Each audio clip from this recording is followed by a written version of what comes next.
Hello, welcome back to my channel Pooja Verma with study. आज का हमारा टॉपिक है प्रीपोजिशन। आज हम प्रोपोजिशन के बारे में पढ़ेंगे। हम कहीं ना कहीं घर पर अपने हर एक वस्तु को देखते हैं और इससे हमें पता चलता है कि यहाँ पर कोई ना कोई प्रीपोजिशन है। हम उसका हिंदी में भी यूज़ करते हैं, पर आज हम इसका यूज़ इंग्लिश में सीखेंगे। सबसे पहले तो हम समझ लेते हैं कि प्रीपोजिशन होता क्या है। तो प्री मीन्स होता है पहले की, और पोजीशन यानी स्थिति। किसी भी चीज़ की पहले की स्थिति की जानकारी जो होती है उसको हम प्रीपोजिशन कहते हैं। तो आइए इसकी पहले हम डेफिनेशन समझते हैं कि प्रीपोजिशन होता क्या है।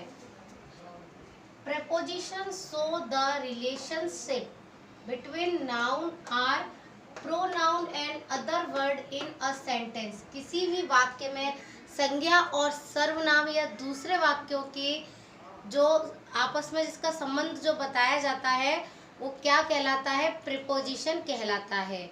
जैसे देखिए, एक कागज है, अगर हम कागज को चिपकाएंगे तो इसके लिए अगर हम कागज को चिपकाना चाहेंगे तो हम किसका यूज़ करेंगे? गम का करेंगे। अगर हम दो कागज हैं और दोनों को आपस में अगर हम चिपकाना चाहेंगे तो किसका यूज़ करेंगे? गम का यूज़ करेंगे।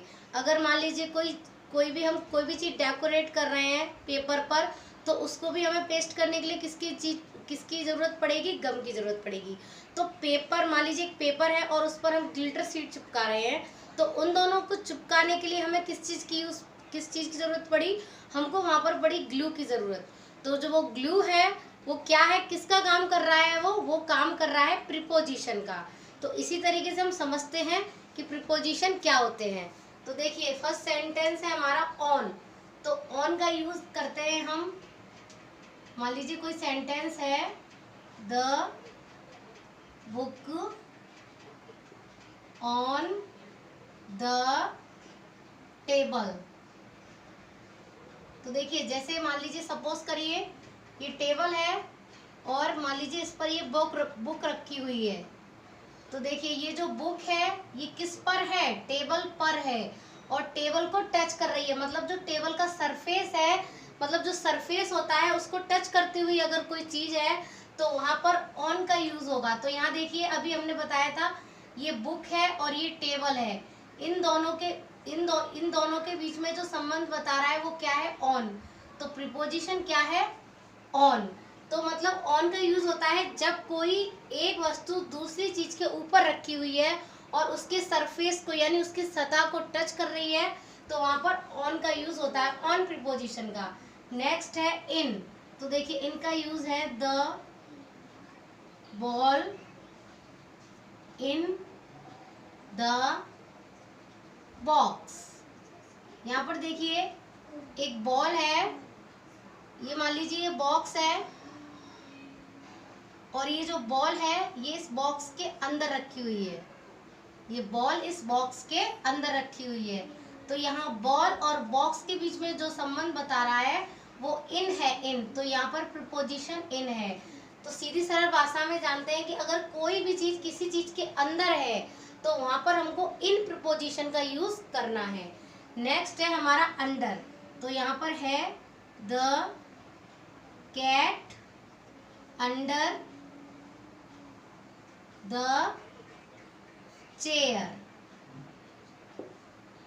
अब देखिए, यहाँ पर ये एक चेयर है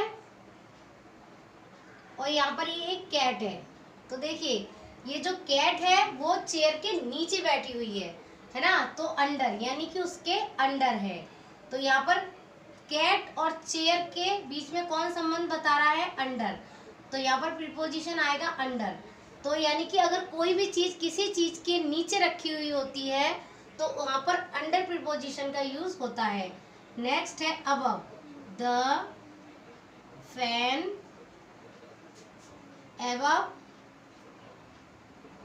अस।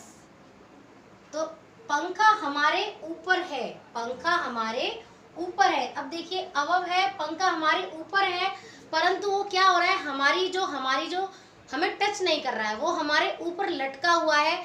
तो इसलिए वहाँ पर क्या आएगा? अबव आएगा। क्या आएगा वहाँ पर? अबव प्रीपोजिशन का यूज होगा। कोई भी चीज़ अगर हमारे ऊपर है, अगर वो हमारी सतह से टच नहीं कर रही है तो वहाँ पर अबव का यूज होता है।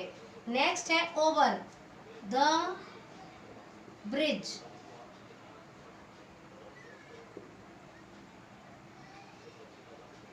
The bridge over river, over the river. तो यहाँ पर देखिए, यहाँ पर है the bridge over the river, जो नदी है उसके ऊपर पुल है। तो यहाँ पर भी अब देखिए, यहाँ पर भी यही था कि अबव का मतलब था कि कोई चीज हमारे ऊपर है तो अबव आया, परंतु यहाँ पर हम इसको क्लियर करेंगे कि ओवर क्या है।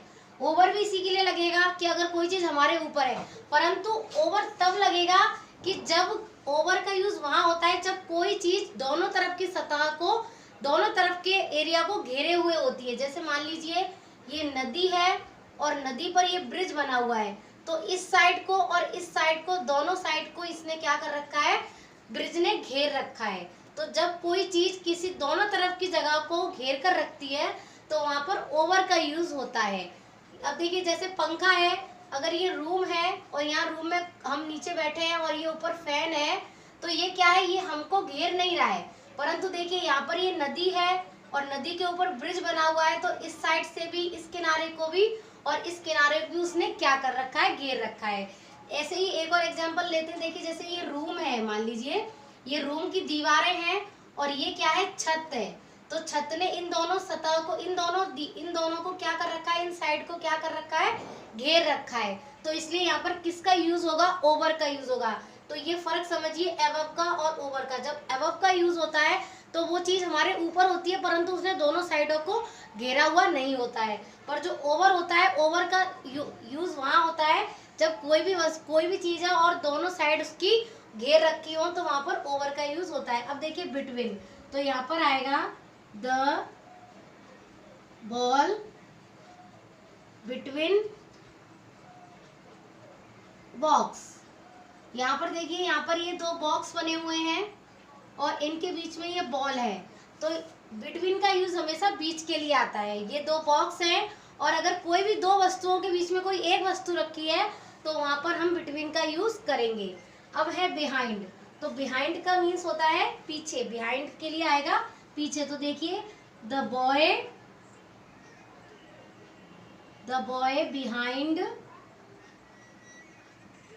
Behind the tree.